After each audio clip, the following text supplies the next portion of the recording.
ஒரு நீண்ட நாள் கனவு, ஒரு பாட்டு, ஒரு பழைய பாட்டு, இது 3 சேர்ந்து தான் வான் ஒருவான் எழுதுறதுக்கு ஒரு இன்ஸ்பிரேஷன் கொடுத்தது.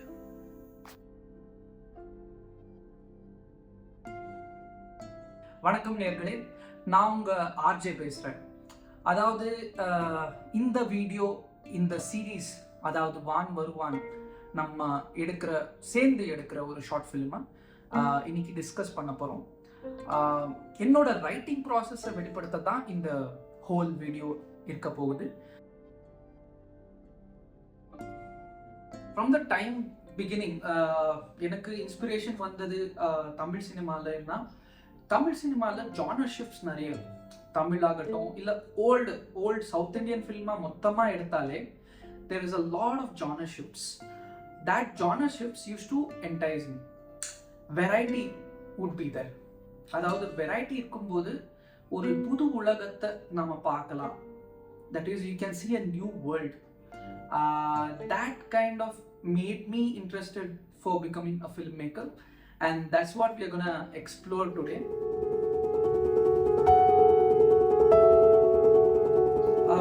என்னோட ஆஸ்பிரேஷன் வந்து நான் ஏர்ஃபோர்ஸ் பைலட்டாக ஆகணும்னு முடிவு பண்ணியிருந்தேன். அதாவது ஒரு 11th ஸ்டாண்டர்ட் 12th ஸ்டாண்டர்ட் வரைக்கும் நான் அதுக்கு தான் ட்ரை பண்ணிட்டு இருந்தேன். அதுக்கப்புறம் அது முடியல. ஏன்னா என்னோட ஐசைட் ப்ராப்ளம், எனக்கு ஷார்ட் சைட்டட்னஸ் இருக்குது. எஸ்பெஷலி நான் ஃப்ளை பண்ணணும் இருந்தேன். அதாவது mainly fighter ஜெட்ஸ் and wing commander அந்த மாதிரி போஸ்ட்டுக்கு நான் ட்ரை பண்ணிட்டு இருந்தேன், நாட் கிரவுண்ட் ஃபோர்ஸஸ். அதனால என் eyesight was definitely biggest back சீட்னு சொல்லலாம். Then that dream stayed somewhere. So somehow the inspiration of this film came from that dream அப்படின்னு சொல்லலாம். எல்லிருவே மனவ காணுவ ரூபசியேன்னு. இட் இஸ் இன்ட்ரெஸ்டிங் இல்லை, ஓல்ட் டைம்ஸில் நிறைய போல்ட் ட்ரையல்ஸ் பண்ணுவோம் நம்ம. I felt this was also a bold trial. The whole song runs in sky and he is flying in a helicopter, the helicopter pilot, and he is singing a song to his girlfriend அப்படின்னு சொல்லலாம், imaginary girlfriend. அதுக்கப்புறம் obviously AR Rahman song வான். AR Rahman என்றாலே எனக்கு inspiration தான். நான் சொல்ல விரும்புகிற விஷயம் என்னன்னா, ரைட்டிங் பண்ணுறப்போ இன்ஸ்பிரேஷன் ஒரே இடத்துல இருந்து வராது. அதாவது இப்போ என்னோட dreams of becoming an air force officers, அந்த பாட்டு ப்ளஸ் ஏஆர் ரஹ்மானோட இசை. பிகாஸ் நான் எப்படிப்பட்ட ரைட்டர்னா, எனக்கு மியூசிக் கேட்டுகிட்டே இருந்தால் ஒரு தாட் ஓடும். அந்த தாட் ஓடும்போது நான் எழுதுவேன். ஸோ வான் அதோட பர்டிகுலர் வரி ஒரு இருக்கும், என்னோடு இருந்தால் அங்கே இருந்து ஆரம்பிக்கும். அதெல்லாம் சேர்ந்து தான் வான் வருவான் வந்தது. And also it is a part of my feature film. அந்த ஃபீச்சர் ஃபிலிமில் it's not just about air force, it's also about military and navy. So இந்த 3 ஃபோர்ஸஸ் எப்படி ஒரு ஆப்ரேஷன் போவாங்க, அதில் சில கேரக்டர்ஸ் இருப்பாங்க, அந்த மாதிரி ஒரு ஸ்டோரி அது. ஸோ அந்த ஸ்டோரியில் ஒரு சீனை தான் இது. நான் ஷார்ட் ஃபிலிம்ஸ் பண்ணுறப்போ நான் பல வாட்டி சொல்லியிருப்பேன், I don't call it a short film, இது film. It is a part of my feature film. நான் என்னெல்லாம் பண்ண போகிறேனோ it's a part or a style of my feature film. So அந்த மாதிரி வந்த இன்ஸ்பிரேஷன் தான் வான் வருவான்.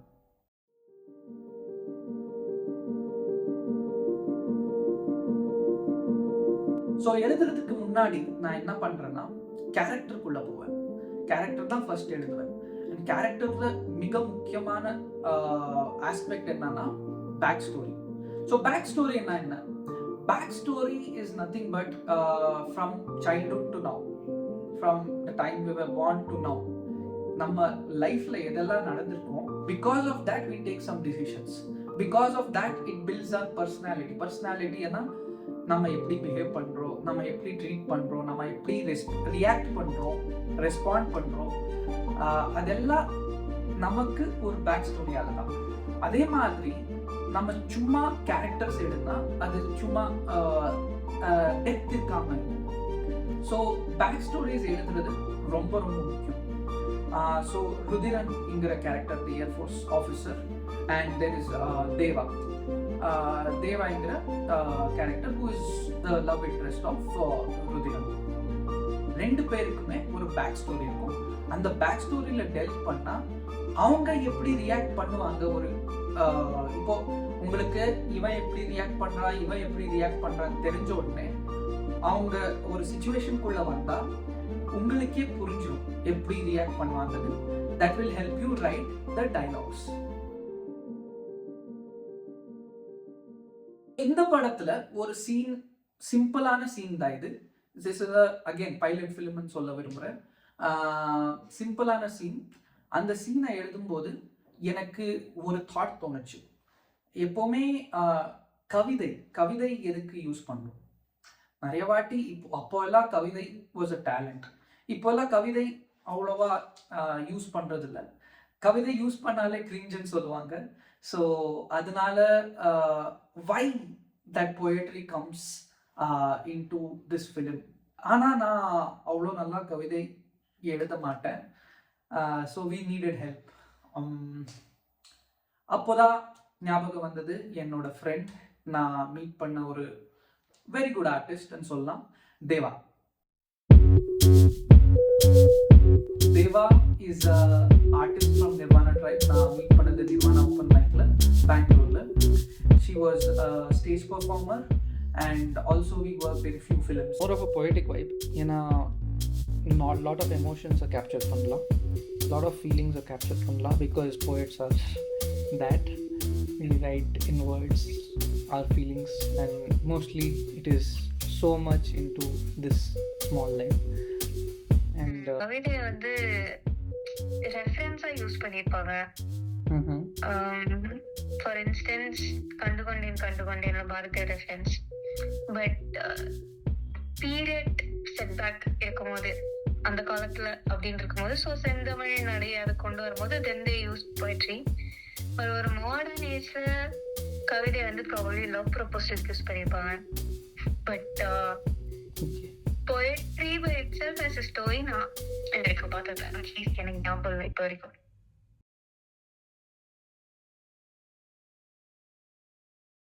Scene is done.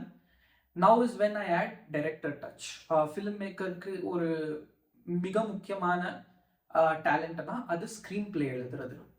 That is very very very important. So screenplay, what is screenplay, how do we do screenplay அப்படின்னு சொன்னால், screen play is nothing. நான் இப்போ இங்கேருந்து ஒரு கடைக்கு போகிறேன், நான் ஸ்ட்ரெயிட்டாகவே சொல்லலாம், இங்கேருந்து ஷூ போட்டேன், தாப்பா போட்டேன், பைக் எடுத்து அந்த கடைக்கு போனேன், கடைக்கு போய் வாங்கிட்டு அங்கேருந்து திரும்பி வந்தேன். அதை சுவாரஸ்யமாக சொல்றது ஸ்க்ரீன் பிளே. ஸோ ஃபர்ஸ்ட் சொன்னதும் தப்பு இல்லை. அந்த கதையில் அந்த கேரக்டர் உள்ள போனோம்னா லீனியர் அப்ரோச்னு சொல்லுவாங்க. அந்த லீனியர் அப்ரோச்சை நிறைய பேர் எடுத்து தே ஹாவ் சக்சீடட். ஸோ இப்போ நான் லீனியர் அப்ரோச் எப்படின்னா, நம்ம போகிறோம், கடைக்கு போகிறது மிட் பாயிண்ட்ல, கடைக்கு போகிற மிட் பாயிண்ட்ல பஞ்சர் ஆகிடும், அதே ஃபர்ஸ்ட் காமிக்கும். ஸோ இன்ஸ்டெட் ஆஃப் சேயிங் நான் ஷூ எடுத்தேன் etcetera etcetera, I will say I was going on a road to the shop and my tyre puncture ஆயிடுச்சு. அந்த டயர் பஞ்சர் ஆனப்போ நான் என்னெல்லாம் பண்ணேனோ, அதுக்கு முன்னாடி என்ன ஆச்சு, அதுக்கு பின்னாடி என்ன ஆகும், எதுக்கு எந்த கான்ஃப்ளிக்ட் வரும், அதுதான் ஸ்க்ரீன் பிளே. அதை ஆட் பண்ணுறது தான். சுருக்கமாக சொன்னால் மசாலா ஆட் பண்ணுறது தான். மசாலானா நம்ம ஐட்டம் சாங் அந்த மாதிரி எல்லாம் இல்லை. But yeah, more foreshadowing, more elements, visual போயட்ரின்னு சொல்கிறோம்ல, விஷுவல் போயட்ரி ஆட் பண்ணுறது. எனக்கு பிடிச்ச மிகப்பெரிய டைரக்டர் விஷுவல் போயட்ரியில், except for his recent film, is Mani Ratnam, and he adds visual poetry very nicely, and a lot of them recently Tudarum paatha and adula kuda visual poetry irukku. So there is a lot of films. நீங்கள் நிறைய films பார்த்தப்போ உங்களுக்கு அந்த visual poetry elements தெரியும். So அந்த வேலையில் நம்ம ஸ்க்ரீன் பிளேயை ஸ்டார்ட் பண்ணோம். ஸ்க்ரீன் பிளேயில் என்ன ஆகும், என்னெல்லாம் எலிமெண்ட்ஸ் கொண்டு வரணும், அதெல்லாம் நான் எழுத ஸ்டார்ட் பண்ணேன். அதெல்லாம் நான் உங்ககிட்ட சொல்ல மாட்டேன், because you will watch the movie. But இந்த ப்ராசஸ் தான் நான் ஃபாலோ பண்ணுறேன்.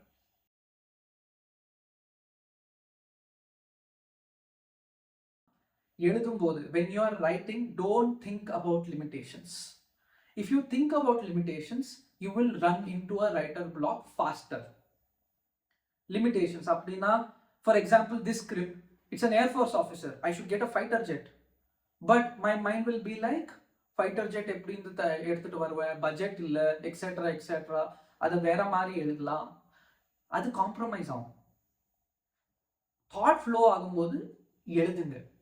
Don't think about constrains. Thought flow ஆகும்போது எழுதிட்டா அதுக்கப்புறம் நம்ம டவுன் பண்ணலாம். ஓகேவா?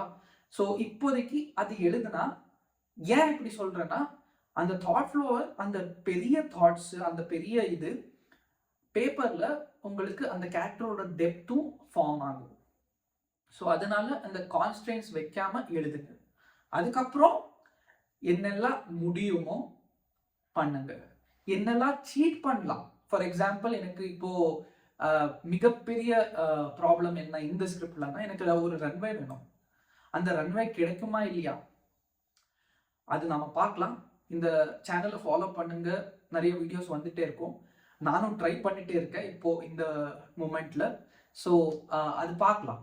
இஃப் நாட், ஆல்டர்னேட்டிவ் வருமா, ஆல்டர்னேட்டிவ் பண்ணலாமா, நம்ம எழுதிட்டா அதை அச்சீவ் பண்ண we can always try.